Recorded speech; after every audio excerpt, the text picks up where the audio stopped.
സുഹൃത്താണത്ര സുഹൃത്ത്.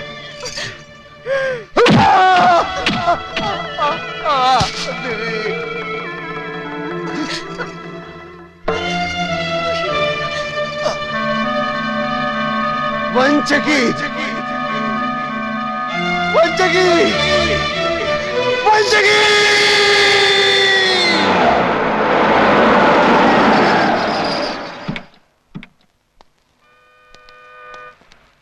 ഇറങ്ങണ്ട. അല്ല, എനിക്ക് അയാളോട് നോ, ഞാൻ മാത്രം പത്രാധിപരോട് സംസാരിച്ചാൽ മതിയെന്നുള്ള ധാരണയിലാണ് നമ്മൾ ഇവിടെ വന്നത്. അതല്ല, പ്രിയക്ക് സംസാരിക്കണം നിർബന്ധമാണെങ്കിൽ സംസാരിച്ചു, ഞാൻ മടങ്ങിപ്പോയേക്കാം. അയ്യോ, ഒന്നും പറയണ്ട എന്റെ കുട്ടപ്പേട്ട. ഈ ഗസറ്റഡ് യക്ഷി ആദ്യം ഇറങ്ങുന്ന ആഴ്ച 50,000 കോപ്പി കൂട്ടി. ഇപ്പൊ ഇതാ 4-ാം അധ്യായം ഇറങ്ങുമ്പോ ആകെ ഇരിക്കപ്പുറത്തില്ലാതിരിക്കുക.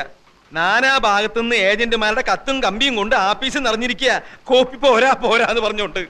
ഇങ്ങനെ പോയാ 10 ലക്ഷത്തിൽ നിൽക്കും തോന്നുന്നില്ല. ഒന്നാമത് കോട്ടപ്പുറത്തിന്റെ റേപ്പ് കേസാ ഇത്രയും ബഹളത്തിന് കാരണം. കർത്താവിന്റെ കൃപ എന്നല്ലാണ്ട് എന്താ പറയാ. ഞാൻ പിന്നെ വിളിക്കാൻ കുട്ടപ്പേട്ട. വാതിൽ തട്ടുന്നു, ഏജന്റുമാരായിരിക്കും. Yes, coming. Sir, advocate Nambiar വന്നിട്ടുണ്ട്. വരാൻ പറയേ. ആ, വരണം നമ്പ്യാർ, വരണം. ഇരിക്കണം. എന്താ ഇവിടെ കസേരയില്ലേ? ഉണ്ടല്ലോ, ഇരിക്കി. ഗസറ്റഡ് യക്ഷി എന്ന നോവലിലെ നായിക തഹസിൽദാരല്ല, മുനിസിപ്പൽ കമ്മീഷണറാണെന്ന് നിങ്ങൾ പറയുമായിരിക്കും. യഥാർത്ഥ സംഭവങ്ങളാണ് നോവലിൽ പറയുന്നതെന്ന് തെളിയിക്കാൻ ചിലപ്പോൾ എനിക്ക് കഴിഞ്ഞില്ലെന്നും വരും.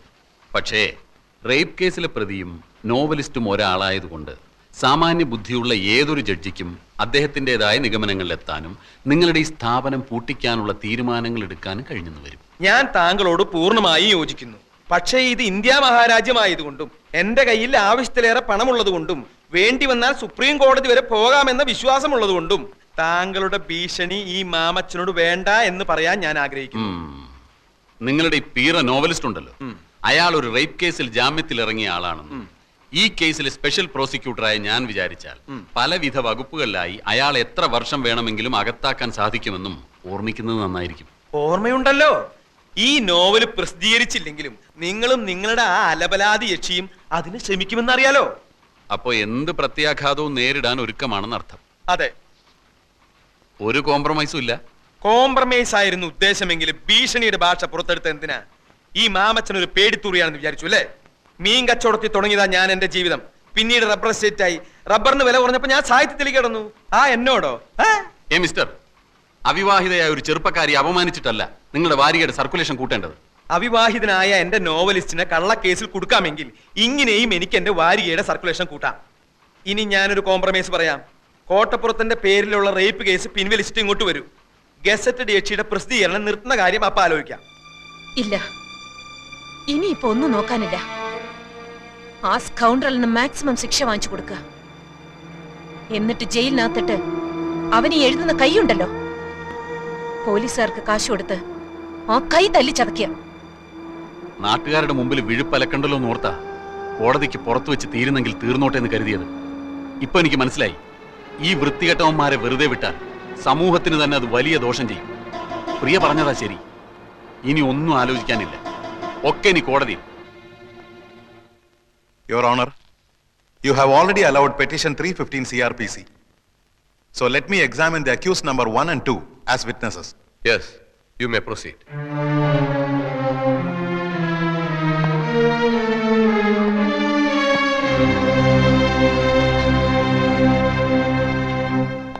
നിങ്ങളും രണ്ടാം പ്രതി രാമകൃഷ്ണനും അന്യായക്കാരുടെ വീട്ടിൽ എന്തിനു പോയി? ഞങ്ങൾ താമസിക്കുന്ന വീട്ടിൽ വന്ന് അവർ ഞങ്ങളെ കാപ്പ് കുടിക്കാൻ ക്ഷണിച്ചു, അതുകൊണ്ട് പോയി. അപ്പൊ അവരുടെ വീട്ടിൽ ആരൊക്കെ ഉണ്ടായിരുന്നു? അവരും അവരുടെ ജോലിക്കാരിയും. നിങ്ങൾ കാപ്പി കുടിച്ചോ? ഇല്ല. എന്തുകൊണ്ട് കുടിച്ചില്ല? കുടിക്കാൻ തുടങ്ങുന്നതിന് മുമ്പ് പെട്ടെന്ന് ആ സ്ത്രീ ഒരു കത്തിയെടുത്ത് അവരുടെ വെയിൻ കട്ട് ചെയ്ത് മരിക്കാൻ പോവുകയാണെന്ന് പറഞ്ഞു. ഞങ്ങൾ അവരെ തടയാൻ ശ്രമിച്ചു. വേറെ ഒന്നും സംഭവിച്ചില്ലേ? ഇല്ല. ഇതിനു മുമ്പ് നിങ്ങൾ ഏതെങ്കിലും ക്രിമിനൽ കേസിൽ പെട്ടിട്ടുണ്ടോ? ഇല്ല. നിങ്ങൾ കല്യാണം കഴിച്ചാണോ? അല്ല. എന്തുകൊണ്ട് കല്യാണം കഴിച്ചില്ല? ഒരു സ്ത്രീയെ കല്യാണം കഴിച്ച അവളെ കടപ്പറയിലെ ഒരു ഉപകരണമാക്കി മാറ്റാൻ എനിക്ക് സാധിക്കില്ല എന്നുള്ളതുകൊണ്ട്. സ്ത്രീകളോടുള്ള നിങ്ങളുടെ മനോഭാവം എന്താണ്? സ്ത്രീ അമ്മയാണ്, ദൈവമാണ്. That's all, Your Honor.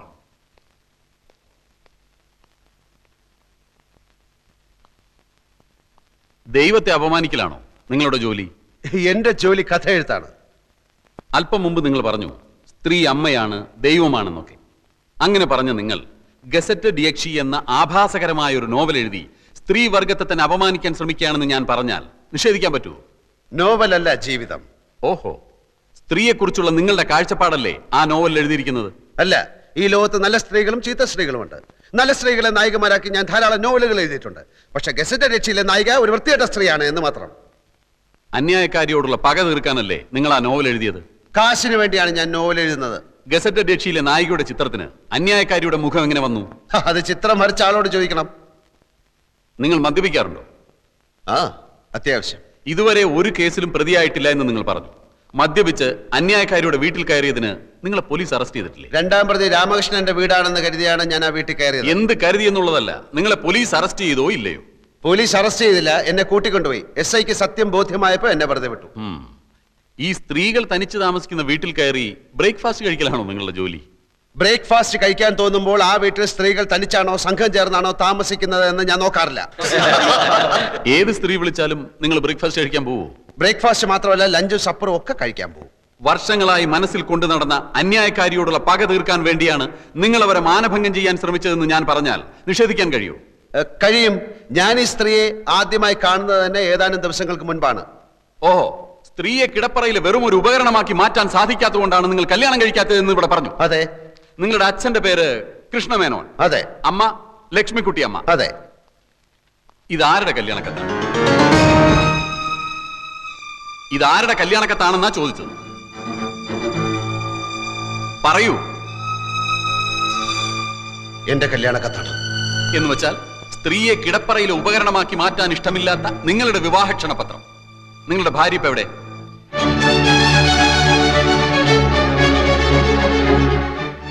ഞാൻ കല്യാണം കഴിച്ചിട്ടില്ല. കഴിച്ചിട്ടില്ലേ? അപ്പൊ കല്യാണം കഴിക്കാതെ ചുമ്മാ കല്യാണക്കത്തടിച്ച് വിതരണം ചെയ്യലാണോ നിങ്ങളുടെ ഹോബി? മറുപടി പറയൂ. അന്ന് അങ്ങനെ സംഭവിച്ചു. എന്താണ് സംഭവിച്ചതെന്ന് ഞാൻ പറയാം. കല്യാണം ഉറപ്പിച്ചു, കല്യാണക്കത്തടിച്ചു, ആളുകളെ ക്ഷണിച്ചു. കല്യാണ തീയതി അടുത്തപ്പോഴാണ് വധു അറിയുന്നത് നിങ്ങൾ ഒരു ആഭാസനാണ്. അങ്ങനെ ആ പെൺകുട്ടി കല്യാണത്തിന് വിസമ്മതിച്ചു. അതല്ലേ സത്യം? അല്ല. ആണെന്ന് ഞാൻ പറയുന്നു. അന്നു മുതൽ ആ പെൺകുട്ടിയോട് നിങ്ങൾക്ക് തീർത്താൽ തീരാത്ത പകയായി. അന്നത്തെ ആ പെൺകുട്ടിയാണ് ഈ കേസിലെ അന്യായക്കാരി പ്രിയദർശിനി എന്ന് ഞാൻ പറഞ്ഞാൽ നിങ്ങൾക്ക് നിഷേധിക്കാൻ കഴിയും?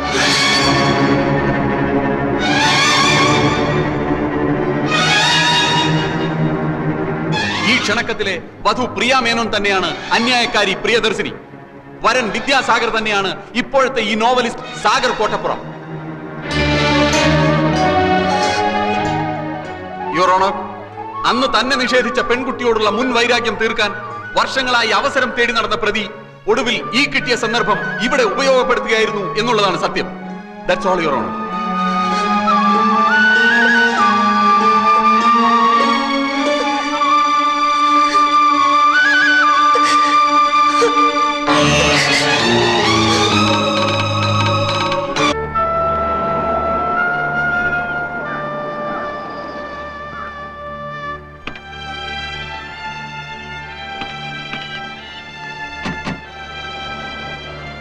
കല്യാണക്കത്തും പൊക്കിപ്പിടിച്ചുള്ള വക്കീലിന്റെ ചോദ്യങ്ങൾ. അന്തം വിടുന്ന നായകൻ ഒരു വശത്ത്, ഞെട്ടിത്തരിക്കുന്ന നായിക മറുവശത്ത്. ഈ കോടതി രംഗം അതേപടി ഒരു അധ്യായമാക്കാം. വായനക്കാരന്റെ കണ്ണു തള്ളും, ഞരമ്പുകൾ വലിഞ്ഞു മുറുകും. ചൂടാറുന്നതിന് മുമ്പ് ഈ മാറ്ററിന്റെ എഴുതി തന്നേക്ക്. അതിരിക്കട്ടെ, കല്യാണക്കത്തടിച്ചു, കല്യാണം നടന്നില്ല. അതെന്താ കാരണം? അത് പോട്ടെ. 5-6 വർഷത്തിനിടയിൽ വീണ്ടും കണ്ടുമുട്ടിയപ്പോൾ നായകൻ നായികയെ തിരിച്ചറിഞ്ഞില്ല, നായിക നായകനെ തിരിച്ചറിഞ്ഞില്ല. ഈ സിനിമയിലും നോവലിലും ഒക്കെ പഴയ കാലം മറന്നു പോണ ഒരു രോഗമുണ്ടല്ലോ. എന്താ അതിന്റെ പേര്? അമ്ലേഷ്യം അല്ലേ? രണ്ടാൾക്കും അമ്ലേഷ്യം പിടിപെട്ടതാണോ? എന്തെങ്കിലും ഒന്ന് പറ എന്റെ കോട്ടപ്പുറം.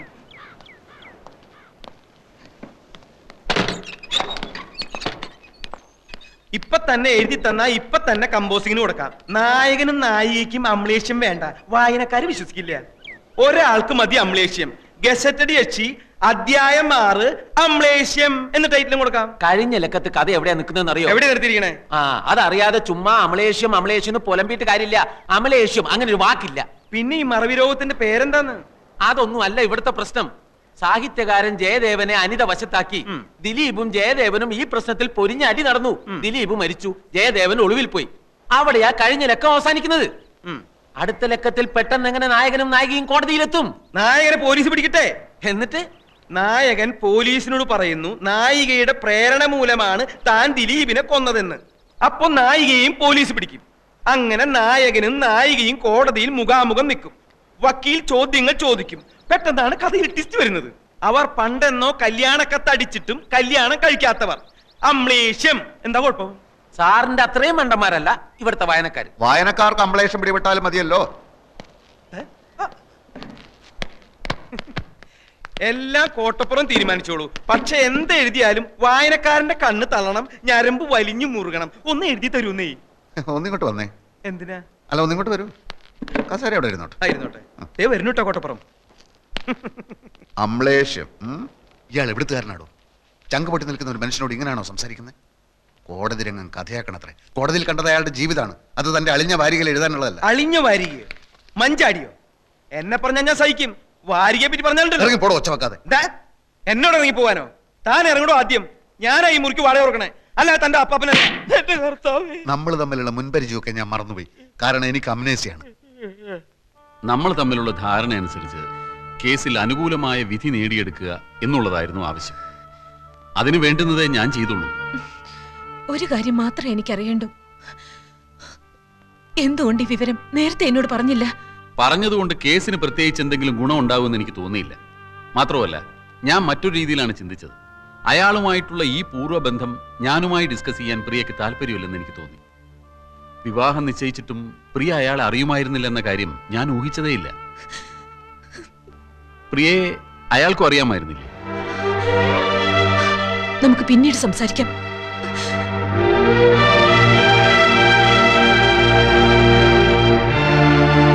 സർ, ഇനി ഈ കേസ് പ്രൊസീഡ് ചെയ്യാൻ എനിക്ക് താല്പര്യമില്ല.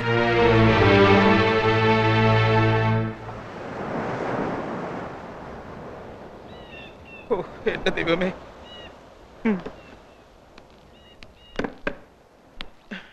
അതേ കിടപ്പ് തന്നെ.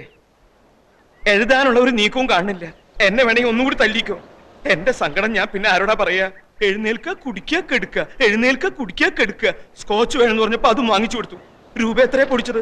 തഹസിൽദാർ സാറിന് അറിയോ? ഈ നാട്ടിൽ വേറെ എഴുത്തുകാരില്ലഞ്ഞിട്ടല്ല. MT വാസുദേവൻ നായരും മഞ്ചാടിക്ക് ഒരു നോവൽ എഴുതി തരാന്ന് പറഞ്ഞിട്ട്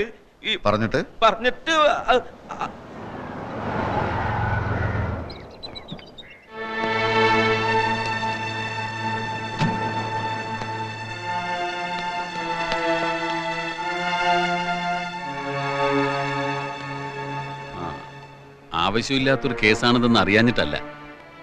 പക്ഷെ ഒരു അഡ്വക്കേറ്റിന്റെ കടമ അയാളുടെ കക്ഷിയുടെ ഭാഗത്ത് നിൽക്കുക എന്നുള്ളതാണ്. കോടതിയിൽ സത്യം ബോധിപ്പിച്ച് പ്രിയദർശിനി കേസിൽ നിന്ന് പിൻവാങ്ങുകയാണ്. കേസിൽ നിന്ന് പിൻവാങ്ങുകയോ? അതെന്തിന്? സത്യത്തിൽ അതൊരു കള്ളക്കേസാണല്ലോ mister Sagar. Mister Sagar? Mister Sagar ഞാൻ? താൻ പെട്ടെന്ന് മാന്യനായോ? നാണവും മാനവും ഇല്ലാതെ വെറും കാശിന് വേണ്ടി കോടതിയിൽ കിടന്ന് നാടകം കളിച്ച നാറിയല്ലോടോ താൻ. നാറി വക്കീലെ, ഇപ്പൊ ഒന്ന് പറയാണ് കള്ളക്കേസാണെന്ന്. ശരിക്കുള്ള കേസ് ഞാൻ ഉണ്ടാക്കി തരാടോ. ഇടിച്ചതിന്റെ നെഞ്ചെ കളിക്കി തരാം. അപ്പൊ അതൊരു കേസാക്കാം. അവളെ വെട്ടി ഞാൻ നുറുക്കാം. അപ്പൊ തനിക്ക് മറ്റൊരു കേസ് കിട്ടും. അവളോട് പറഞ്ഞേക്ക്, ഏത് കേസ് പിൻവലിച്ചാലും എന്റെ കണ്ണീരിന്റെ കണക്ക് തീർക്കാതെ അവളെ ഞാൻ വിടില്ലെന്ന്.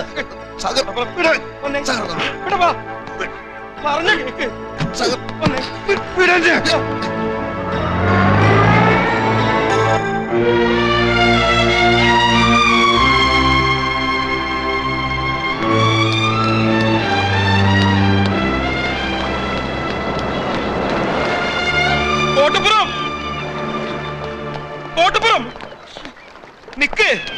ആത്മഹത്യ ചെയ്യരുത്. അതിന് മാത്രം ഇവിടെ ഒന്നും സംഭവിച്ചിട്ടില്ല. ആത്മഹത്യയോ? വിടോ. സ്വസ്ഥമായിട്ടൊന്ന് ആലോചിക്കാനും സമ്മതിക്കില്ലേ? അതല്ല, പെട്ടെന്നൊന്നും മിണ്ടാതെ ഇങ്ങോട്ട് പോന്നപ്പോ. അത് പോട്ടെ, ഇപ്പൊ ആലോചിച്ച എന്താ? കഥയാണോ? ഈ കാണുന്നത് എന്താണ്? ഇത് കടലല്ലേ? അല്ലേ? ഈ കടലിന്റെ അക്കരെ എന്താണ്? കടലിനക്കരെ അക്കരെ കരയായിരിക്കും അല്ലേ? ഈ അറബിക്കടൽ കടന്നു നിന്നാൽ എത്തുന്നത് എവിടാണ്? ഗൾഫിലല്ലേ? അതെ, ഗൾഫ്. ഗൾഫ്.